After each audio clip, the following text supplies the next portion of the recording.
সরস্বতী পুজো এসেই গেল, আর সরস্বতী পুজো মানে কিন্তু ভোগ, ভোগের সাথে খিচুড়ি, লাবড়া, বাঁধাকপির ঘন্ট, আরও অনেক কিছু। তো আজ বাঁধাকপির ঘন্টই নিয়ে এসেছি তোমাদের কাছে।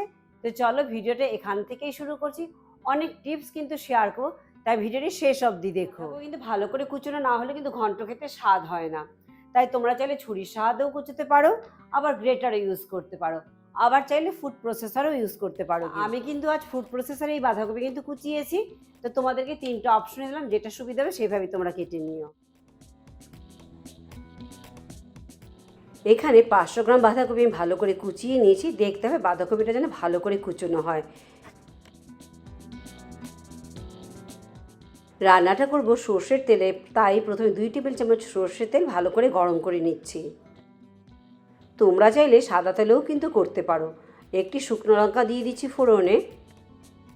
একটু নেড়ে চেড়ে নিয়ে দেবো 2টো তেজপাতা আর দেবো হাফ চা চামচ গোটা জিরে। 30-40 সেকেন্ড একটু ভেজে নেব। জিরে আর তেজপাতা থেকে সুন্দর গন্ধ বেরোতে শুরু করলে দিয়ে দেবো আলু। এখানে আমি একটি বড় সাইজের আলু 6 টুকরোতে করে কেটে নিয়েছি। আলু কিন্তু একটু বড় বড় করে কেটে নিতে হবে, নয়তো কিন্তু ঘন্টর সাথে গলে যেতে পারে, তাই আলুটা একটু বড় পিসেই কেটে নিও কিন্তু। এবার ঢাকা দিয়ে 4 থেকে 5 মিনিট আমি লো হিটে রান্না করে নিচ্ছি। আর এদিকে একটি মশলা বানিয়ে নিচ্ছি। দিচ্ছি 1 চা চামচ জিরে গুঁড়ো, হাফ চা চামচ লাল লঙ্কার গুঁড়ো, হাফ চা চামচ হলুদ গুঁড়ো, স্বাদ অনুযায়ী দেবো লবণ, চা চামচের 1 চামচ আদা বাটা। এবার সামান্য জল দিয়ে সব কিছু মিশিয়ে একটি মশলা বানিয়ে নিচ্ছি।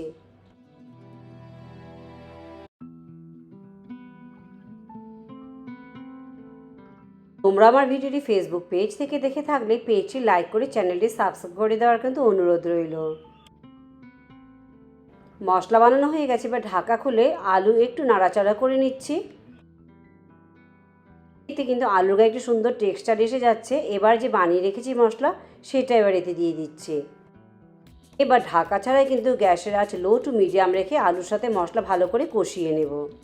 অনেকেই কিন্তু আবার আলু ভেজে তুলে রেখেও কিন্তু পরে ঘন্টর সাথে মিশিয়ে দেয়। তোমরা তোমাদের পছন্দ মতো করতে পারো। এই শীতের দিনে বাজারে কিন্তু ফ্রেশ কড়াইশুঁটিতে ভরা, তাই ফ্রোজেন না ব্যবহার করে ফ্রেশ কড়াইশুঁটি পাওয়া গেলে সেটা দিয়েই বানিয়ে খেয়ে দেখো, মন্দ নয়, কিন্তু খেতে বেশ ভালোই লাগে।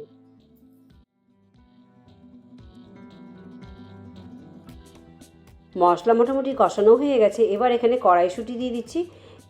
এখানে আমি হাফ বাটি কড়াইশুঁটি ব্যবহার করেছি। দিচ্ছি মিডিয়াম সাইজের একটি টমেটো ভালো করে চপ করে রেখেছিলাম, সেটা দিয়ে দিচ্ছি।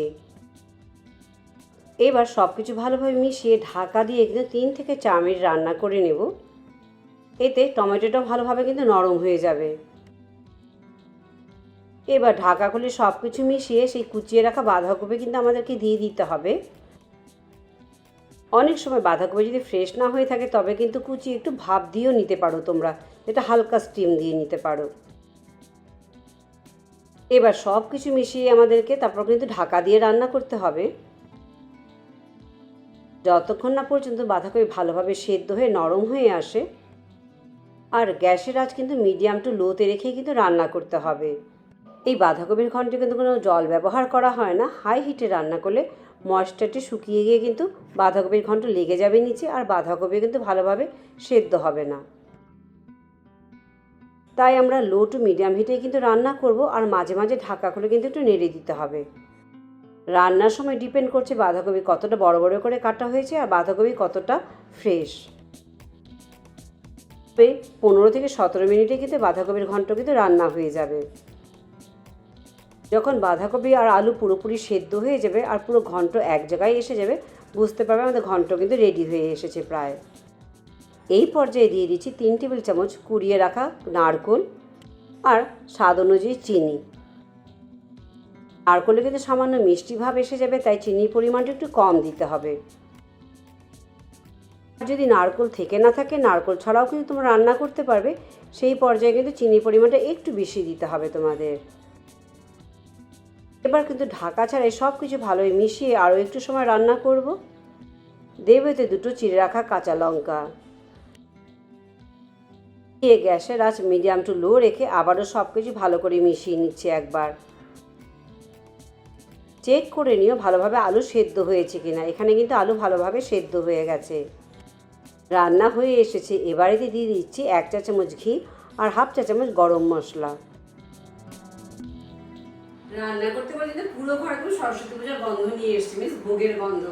বাঁধাকপি এরকম ঘি, নারকোল আর গরম মশলা দিয়ে করে জাস্ট দেখো, পুরো পুজো পুজো আমেজ এসে যায়। কিন্তু ঘি গরম মশলা দিয়ে ভালোভাবে মিশিয়ে কিন্তু গ্যাসের আঁচ বন্ধ করে দেব। ঘি গরম মশলা দিয়ে বাঁধাকপির ঘন্ট তোমরা রান্না করে দেখো, অন্যরকম স্বাদ আর গন্ধ এসে যাবে। কিন্তু